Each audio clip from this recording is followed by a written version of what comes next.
ada beberapa tuntunan, anjuran agar kita kelak mendapatkan syafaatnya anak. Okay. Di antaranya apa? Di antaranya akikoh. Akikoh itu kata Nabi, al-ghulamu murtahanun bi akikoti. Anak itu terbelenggu dengan akikohnya. Apa makna terbelenggu itu? Sebagian mufassir mengatakan, tafsir hadis, maknanya terbelenggu itu kalau di hari kiamat anaknya lebih tinggi derajatnya daripada si ayah, maka ayah mendapatkan syafaat di anak gara-gara dulu diakikoi. Lek misalnya ayah nggak tahu ngakikoi, anak lebih tinggi, maka ayah nggak dapat syafaat di anak. Nah, eman lagi. Kita butuh syafaat siapa lagi? Kanjeng Nabi pasti itu, tapi bagaimana butuhnya syafaat saat itu? Kalau nggak berharap kepada anak sama orang tua, mau berharap sama siapa? Maka akikoh ini adalah jalan biar dapat barokah anak nanti di akhirat. Al-ghulamu murtahanun bi akikoti. Di antara kesunahannya akikoh. Yuzbahu yauma sabihi, yuzbahu anhu yauma sabihi. Pas akikoh itu disembelihnya hari ke-7. Cara ngitung hari lahirnya dihitung. Misalnya lahir hari saniki dinten napa? Jumat. Jumatnya dihitung Jumat, Sabtu, Minggu, Senin, Selasa, Rabu, Kamis buat akikoh. Afdoli. Lahirnya hari Senin, Senin hitung, Senin, Selasa, Rabu, Kamis, Jumat, Sabtu, Ahad buat akikoh. Disembelih hari ke-7. Syaratnya, kambingnya, semuanya sama dengan yang daging kurban seperti di bulan Dzulhijjah itu sama. Misalnya panjenengan punya rezeki lebih, saya pengen akikoh, pakai sapi, kambing berapa? Saya nunggu anak ini, bisa hamil istri saya 10 tahun. Kira misalnya tak akikoh no unta lek perlu. Nah gitu. Pertanyaannya, sakit napa mboten? Akikoh pakai sapi sama unta boleh apa enggak? Lama mengatakan boleh. Kenapa kok dikatakan kambing? Karena kambing paling minimal. Sama ndak punya uang, ya minimal kambing. Kalau kurban masih ada pendapat Abdullah bin Abbas bahwa ya kambing saya ono pitik ayam. Sama ndak akikoh ayam ya apa? Ya minimal kambing. Kambing sesuai syarat yang ada di kurban tadi itu. Itu kesunahan-kesunahan kepada anak. Pertama diadani jelas ya. Kedua diakikoi, gak bisa hari ke-7, hari ke-14. Gak bisa hari ke-14 tambah 7, hari ke-21. Gak bisa, ya sudah pokoknya boleh selama belum balik.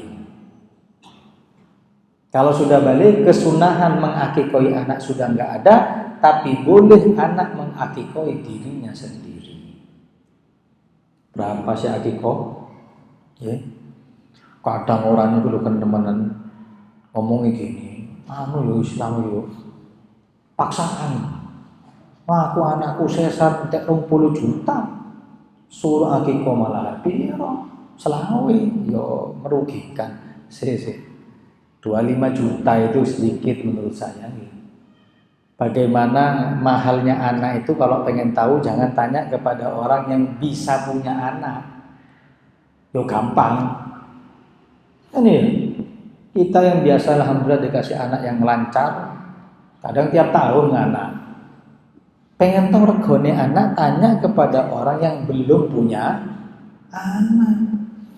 Oleh pengobatan hadirin, bukan 1 juta 2 juta, ratusan juta hadirin. Jamu teko Amerika sampai areng-areng mari kabeh tetep gak isi. Pijet, mari pijet amalan jare. Yasin 40 kali. Gak usah nafas. Wes innalillah. Kemana? Oh, di sana ada tukang urut manjur. Dicoba dari mahalnya punya anak sampai suruh ngetokno selawe gak iso, tak mau. Berapa cuma 25? Kalau sesar, nggak sesar pun paling 5 juta. Murah saya kira. Dan kelak mendapatkan syafaat ya anak di hari kiamat. Dua, akikoh. Kesunahan ketiga, wa yuhlaqu ra'suhu. Sunai pas buat acara akikoh niku nggih kan baca sholawat biasanya kayak maulid. Sunnahnya dipotong rambutnya, itu sunnah. Kalau bisa digundul. Setelah digundul, rambut yang dipotong itu ditimbang dan disedekahkan seharga emas. Oh, biro sih, gak sampai 1 gram. Gak sampai 1 gram. Rambutnya bayi itu kalau digundul semua paling berapa miligram mungkin. Saya tahu anak ketiga ini saya timbang, saya tanya sama orang yang ahli emas itu, piro mas kira-kira? Saya ngetok no piro? 125.000. Udah gak sampai 1 gram, gak sampai berapa mili cuma ini saat ini. 125 sampai sedekahkan, cukup.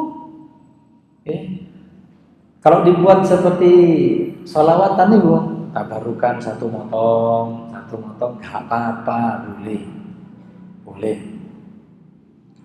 Terus diantara kesunahannya juga ada tahnik. Tahnik itu meminta barokah orang yang punya ilmu, kiai, ustadz, habaib, tuan guru yang soleh untuk diambilkan bekas dari makan kurmanya. Diambilkan kurma, kemudian dilarutkan sedikit, dikunyah, masukkan ke langit-langitnya si bayi. Kemudian didoakan.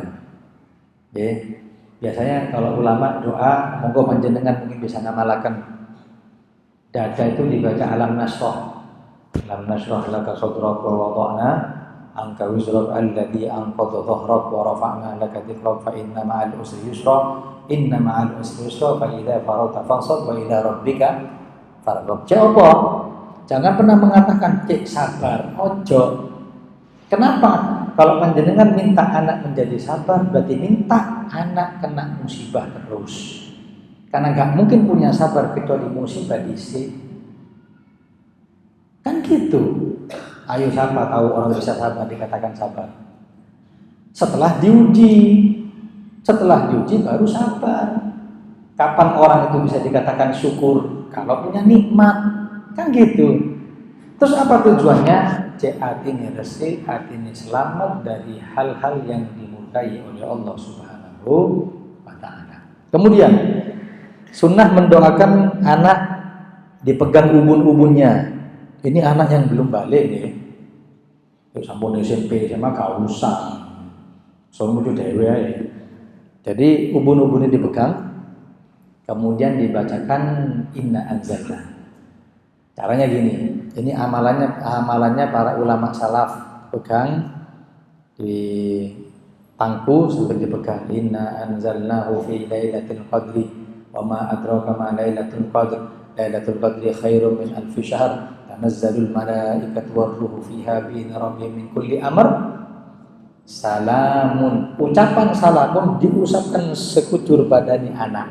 Salamun hiya hatta matla'il fajr.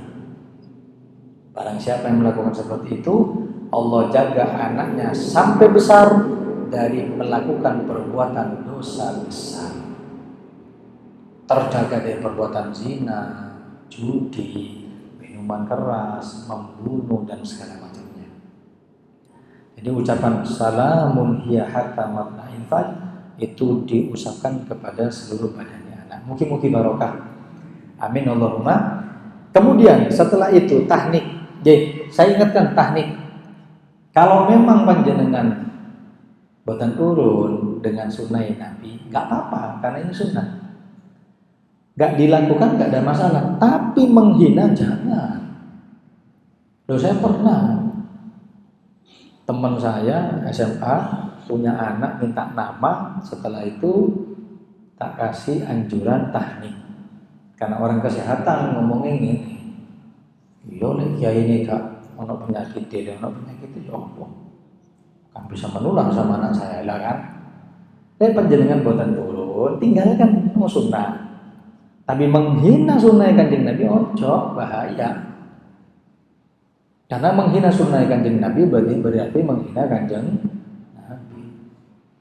Ada orang dulu di kitab disebutkan menghina sunnah Kanjeng Nabi. Dia nggak suka, dipikir nggak masuk akal.